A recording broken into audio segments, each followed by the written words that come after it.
This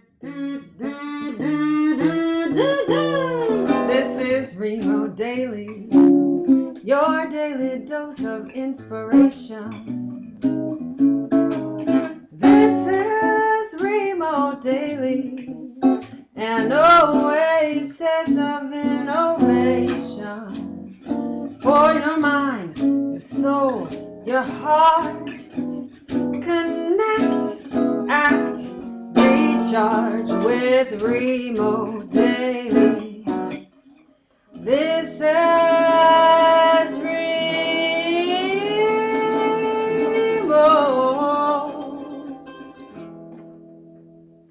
Daily.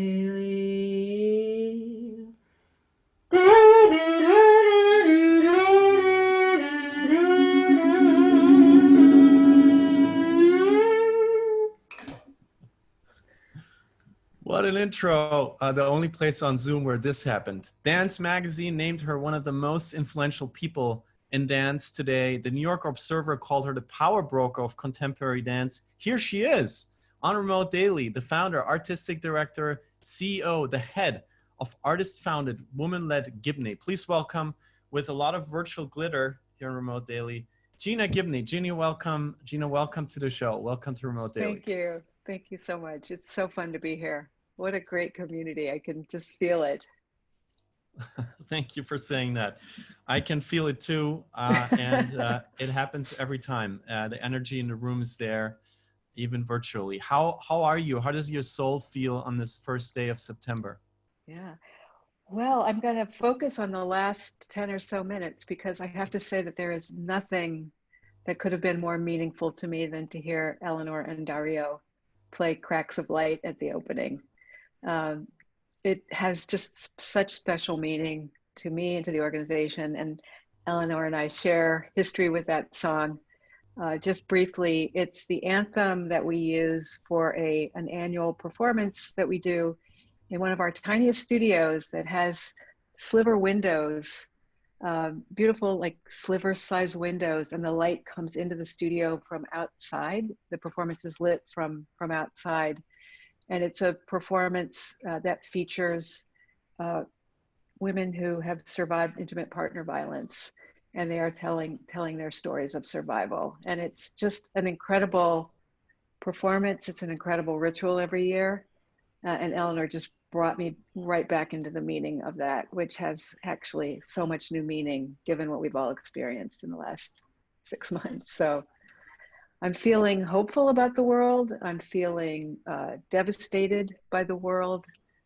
I apologize to anyone who doesn't live in the United States for my country, for my home country, and the atrocities that you're seeing on the nightly news.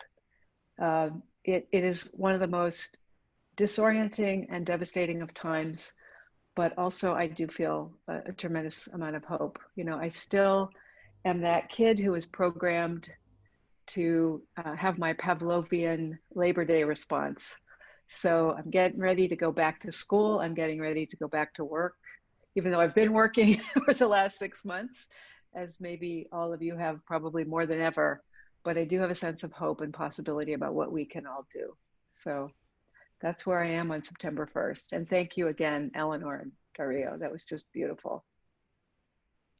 Thank you, Gina, and thank you, Eleanor, for making this connection here that we all now learned about. And thank you for the very powerful work you both and your communities have been doing to make this happen.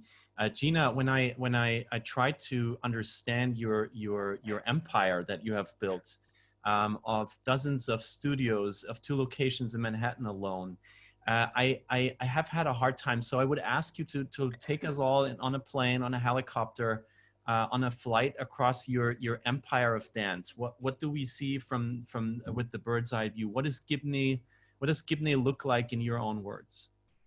Well, first, I would just say that I'm more an artist than I am a mogul. And a lot of what has happened in our organization's growth was somewhat happenstance or just kind of opportunistic. When space was available, We knew that our community needed that space. When opportunities were available, we knew that our community needed those opportunities or those moments of employment or sustainability. But I think that the best thing would be to take you back to the very beginning in that craft, and just talk a little bit about the way we started. And I think that really planted the seeds for everything that we became. And it's a very modest beginning. I moved to New York back in the early 90s. And I wanted to make work. I wanted to have a company. I wanted to have collaborators that I worked with.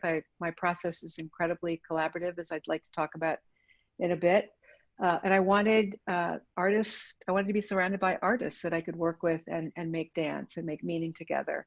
I then realized that in order to do that, I really also wanted to have an artistic home. I wanted to have a studio that I could share with my colleagues, that I could train at, that they could train at, and that we could all connect and call a sort of home together and a base.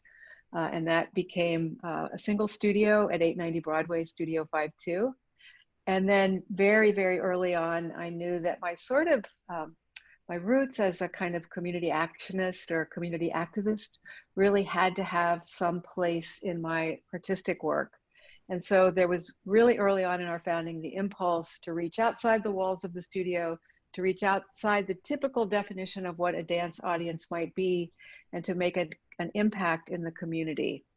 And those three elements, the idea of having a company of artists that work together and collaborate and make meaning together and build work together, the idea of having a center where we not only convene as a troupe, but we also invite our colleagues and try to share resources and share energy and share support.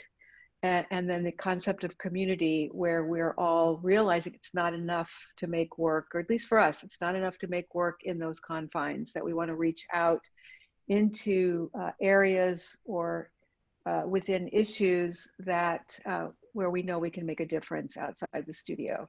So that model of company, community, center, kind of just sort of putted along for 20 years at a kind of frustratingly slow pace, frustratingly small budget, lots and lots of obstacles, lots of challenges, disappointments, laced with some successes. And then about 10 years ago, it just started to kind of just expand in a way that we never really imagined. But it's all based on that model, Felix.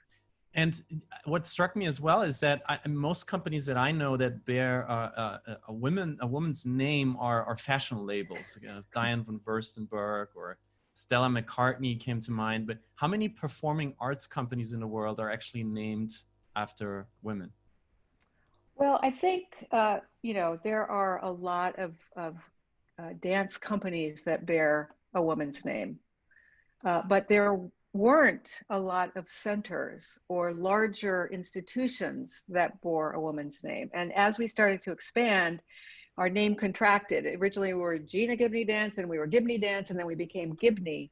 But after a lot of soul searching, it became really important to sustain that name, because at the time, especially we moved to our second facility, which was a huge, huge move for us in 2014.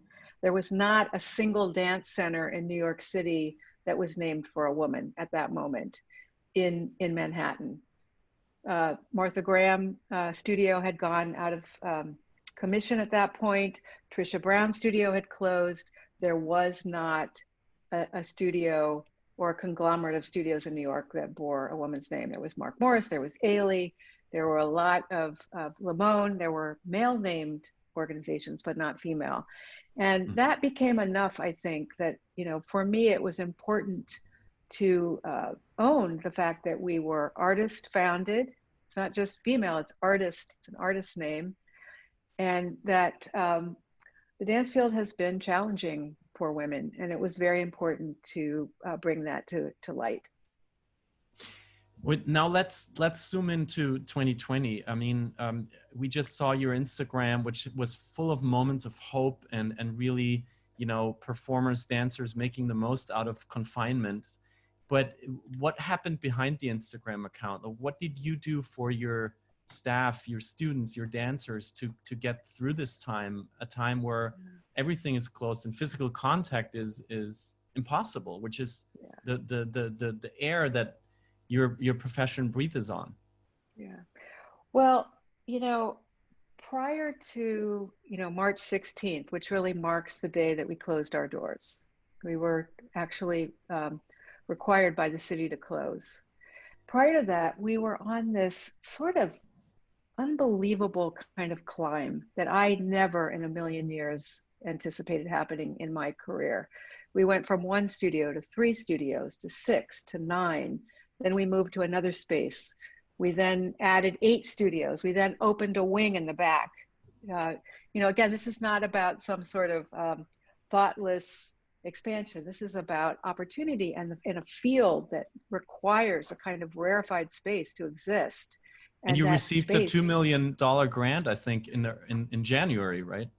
Absolutely. And that was a kind of next step, that after this, founding as a dance company, all this expansion around our center, the other sort of area of action, we realized that we didn't want our own dance company to be overshadowed by all that growth. And in fact, there was this opportunity to lead with a new model of a dance company that built on everything that we had built, which was basically, the idea of a troupe embodying, really extraordinary artistry, also embodying service to a broader community.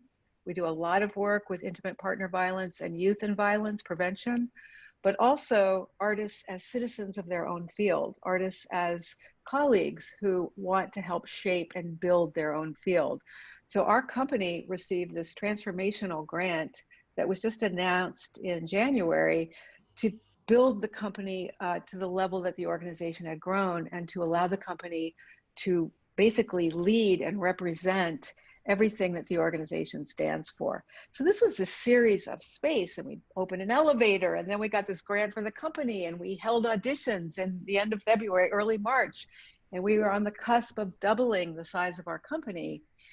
And just this sort of heady, and I have to say that the company expansion was particularly meaningful for me because we started as a dance company. Right.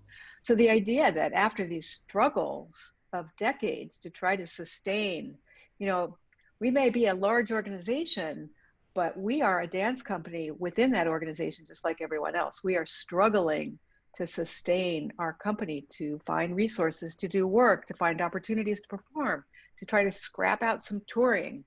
We're like everybody else. And so to have that kind of support was just a dream come true. And then COVID. What was really amazing about COVID was that we thought we were about our space. We thought that Gibney was about 23 studios, and we learned really quickly that we were about much more than space. We were really about the community, and that was the community of our staff. That was the community of people that we serve. That was the dance community. That was the community of survivors that we work with. That was our audience. We're a kind of nexus of many different communities. And so to try to keep those communities intact has been my mission, particularly the community that is our staff, and those we serve. You had over 70 staff. How much do you have? How many do you have left? We have about, I think, around 50 on our staff, and I am really, one of the first things that I discussed with the board, when things are in this state of, just upheaval, this kind of like whitewater rafting of trying to just, stay on solid ground when things are just changing every minute, literally. Having some really clear principles, I think, or just values that ground you were really, really important to us. And one of the first things that I really just fought the board on, frankly, was we will not lay off anybody in this. Our staff built this organization. They are the ones that lifted this up. They're the ones that gave 200%. I maybe was involved in leading and shaping, but they were on the ground building this. And we are not going to lay off anybody. I had board members who were like, you got to lay them off right now. got to lay everybody off right now. This is really bad. And I fought for that.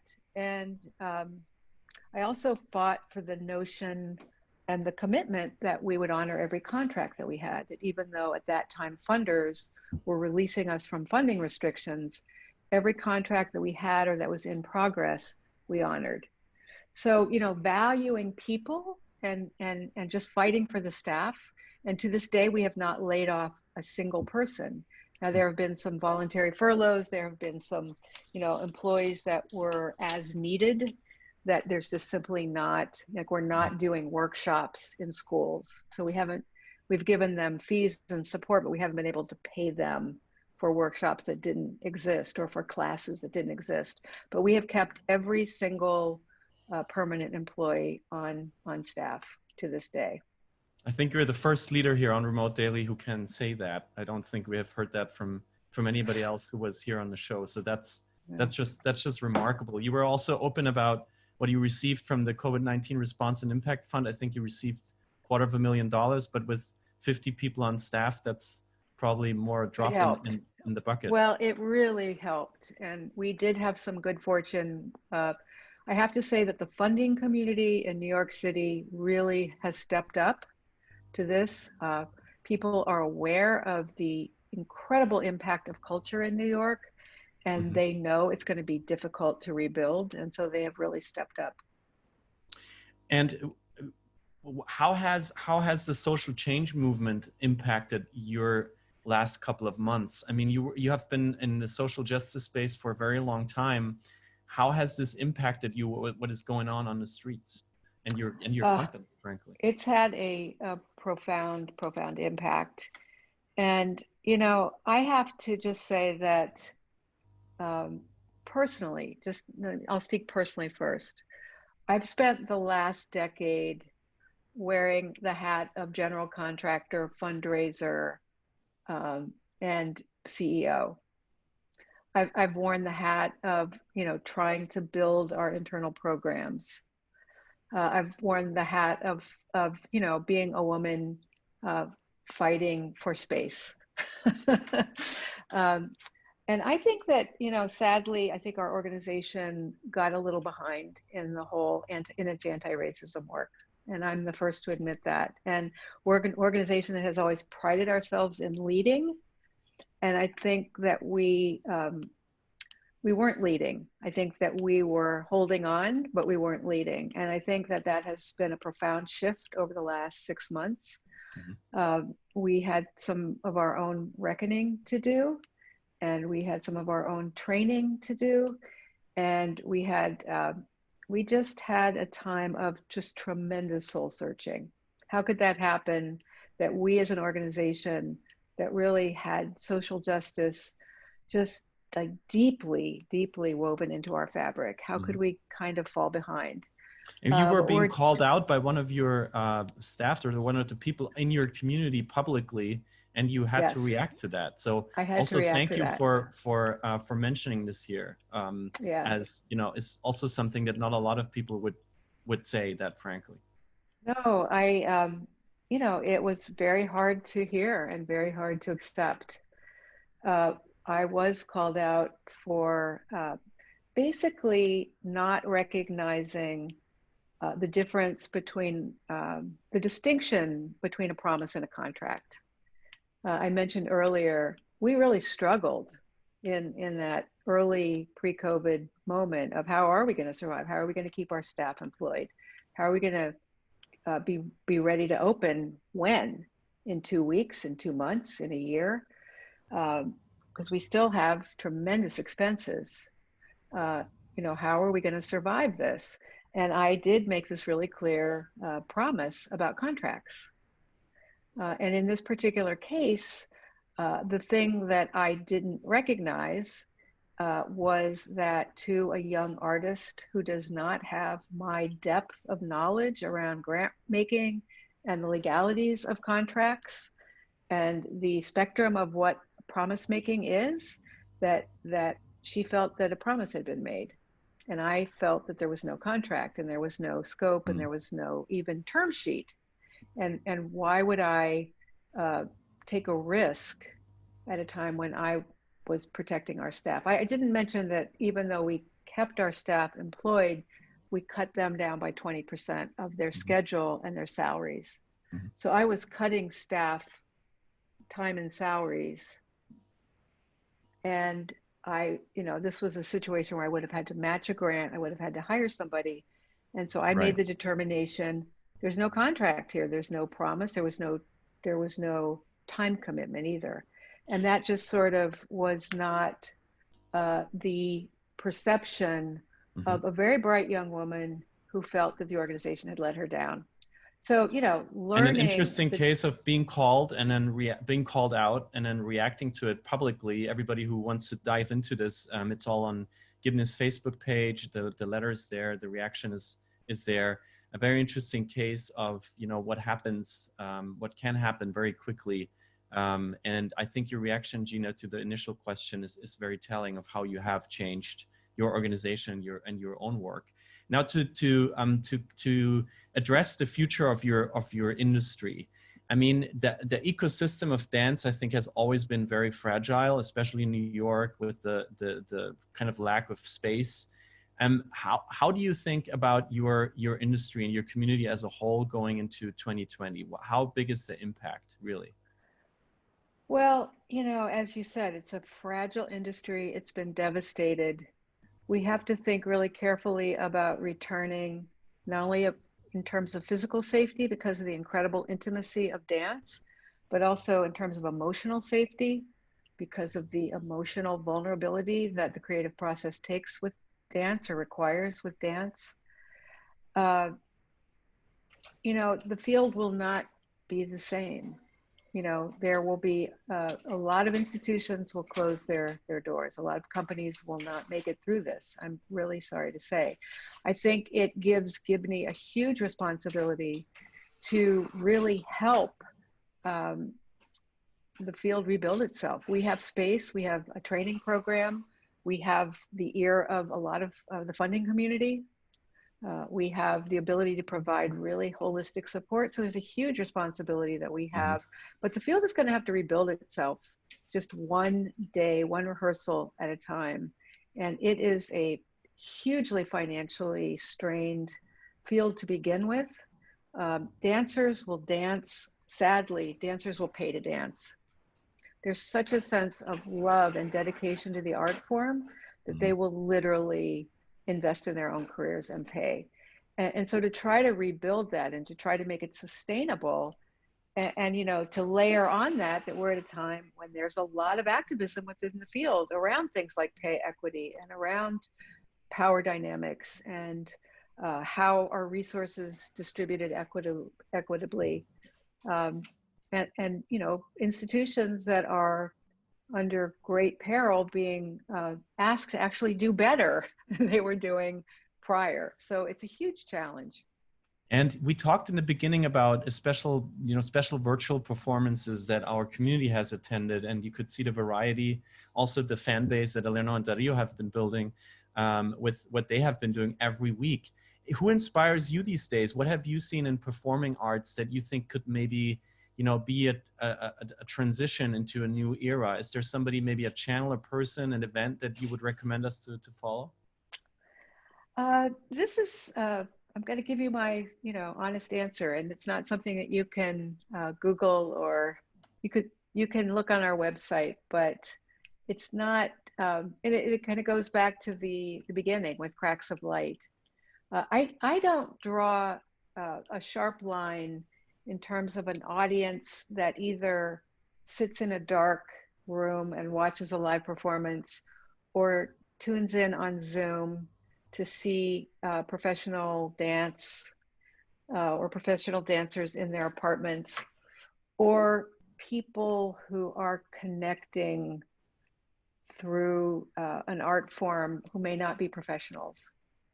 And the performance that I have seen that has been the most impactful was a visit to our survivor leaders group. We work with a group of women who are survivors of intimate partner violence, who are advocates within their field, and who have a kind of it's kind of a second company for Gibney. They move, they create, they connect, they support one another, and they perform in performances like Cracks of Light, this annual gathering. And I had the great privilege to attend one of their regular convenings, just exactly like this. This is a performance, right? And the depth of their connection with each other, their respect for one another, the support, the kind of, just again, the depth of the conversations. They come from completely different walks of life. Make no assumptions about where they live their lives or what they do professionally or how they move through the world. And in that, just watching the respect and this was actually kind of on the heels of my own personal reckoning, and the support, the unconditional support that they showed to me and the love that they showed to me. And also just the power of their gestures when they begin to move, when they look inside, when they express themselves, and when they work together, and when they take care of each other. And that's kind of our thing. Look inside, speak through movement, work together, take care. That's our secret. When they do that, the power of that is just beyond what I could imagine. And Eleanor has put the links here in the chat for these programs that she also works on with you. So thank you for sharing this. Before we get to the community questions, you have a hard stop at the full hour. So before we get to questions from our community, I would like to ask you, I have to ask you about New York City, because we're in a discussion right now, whether this is the new city drop dead moment, whether we're back in the 70s with, you know, the city bleeding people and money. I have been in the city for 8 years, so I'm in no position to judge. You have been there you're from Ohio, but you've been there for 30 years.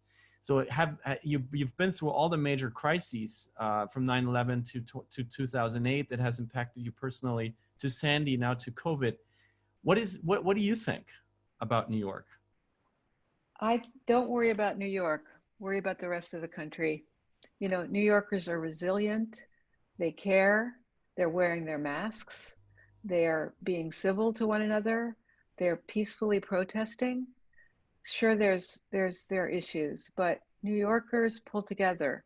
You know, after 9/11, at 9/11, I was down near the towers, and I had to walk first to our studio at 19th Street, then across, and I had to make my way around the city.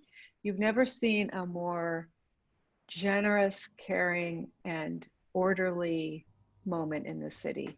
And I think the same is true. It's isolated, it's weird, people are tense, there's a sense of alienation, but we will come through this. We will come through this.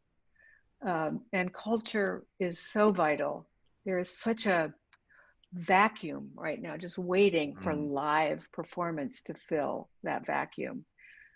So don't, you know, it'll be tough, but New Yorkers are tough, and we're resourceful, and we pull together.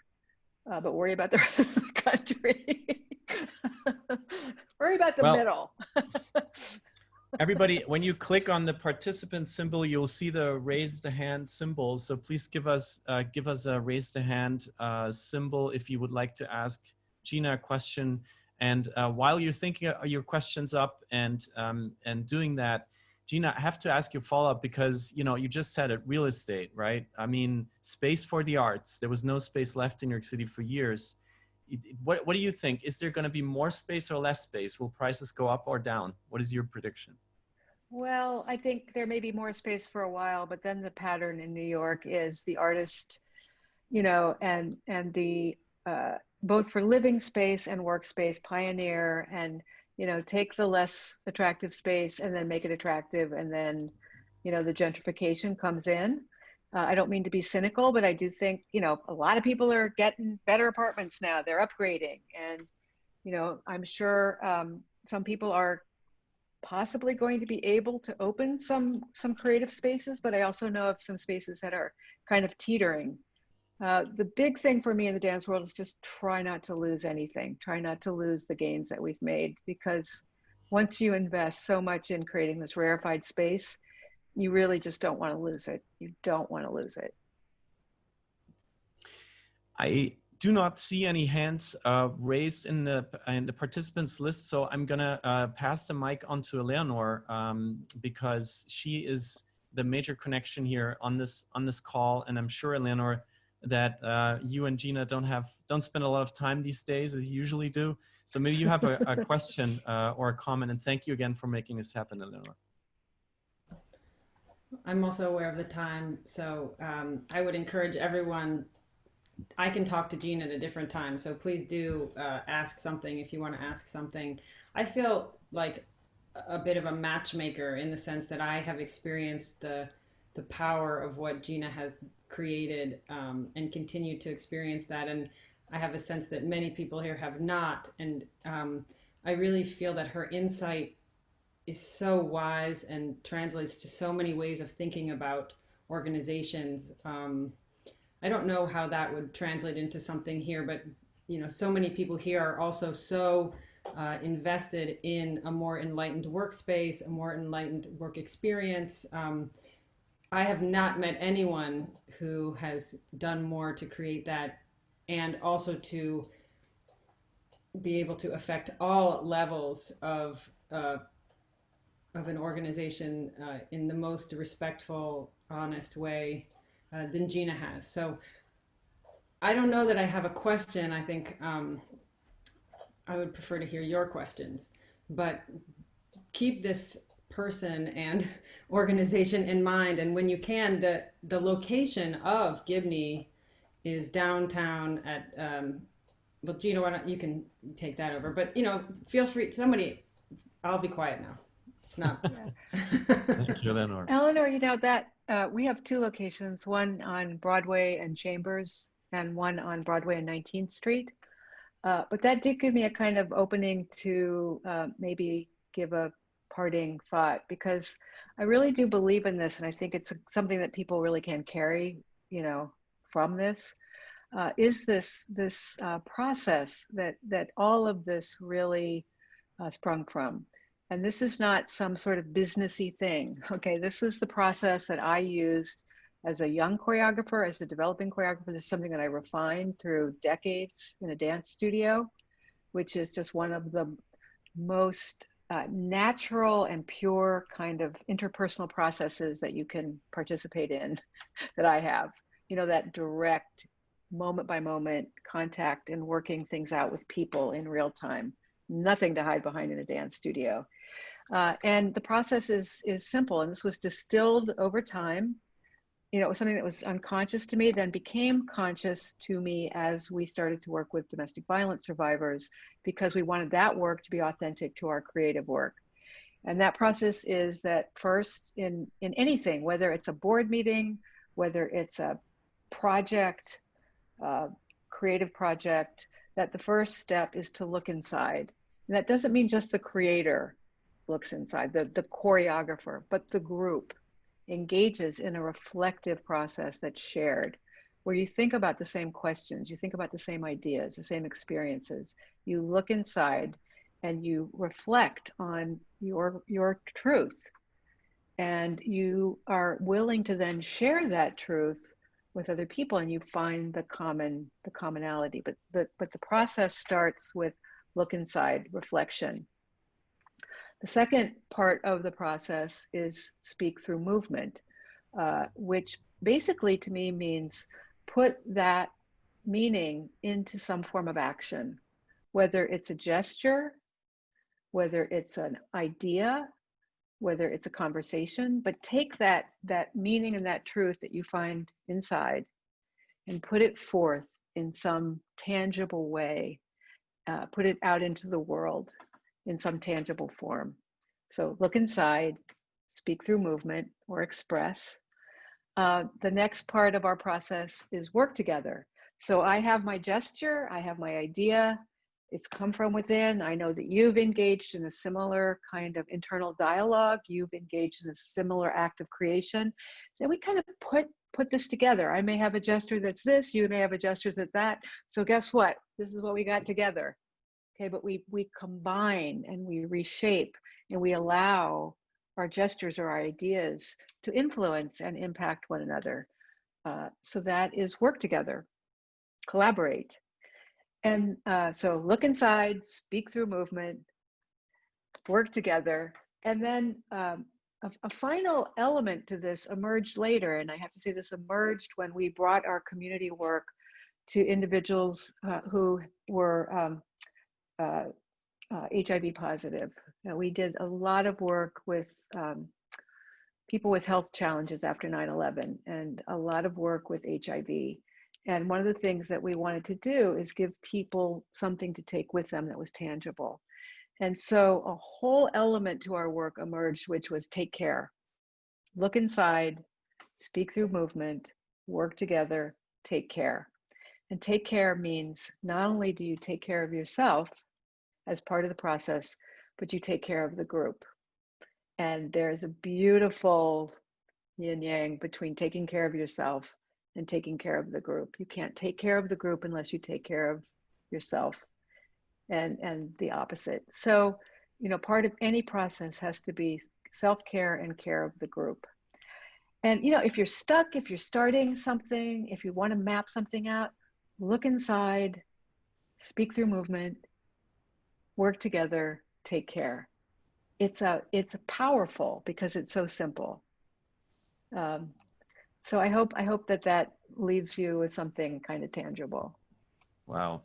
What a blueprint for pretty much everything in life. And that includes remote daily. Thank you so very much, Gina Gibney. And please give a round of applause in front of your screens for the founder, artistic director, the CEO, the head of Gibney, a vast world of amazing things that we just tipped our toes into.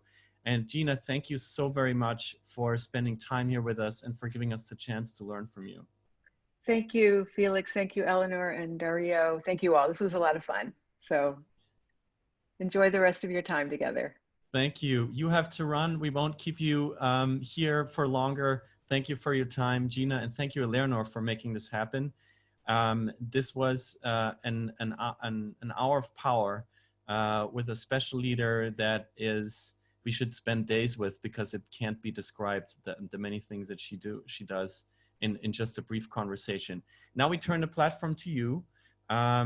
If you have not participated in the breakouts, there will always be 3 to 5 people. There's no agenda. Vent, reflect on what you just heard, hang out, have fun, and follow Britt's invitation. I see you back here in about 10 to 12 minutes with a community share and, of course, final piece of art and live music. Enjoy.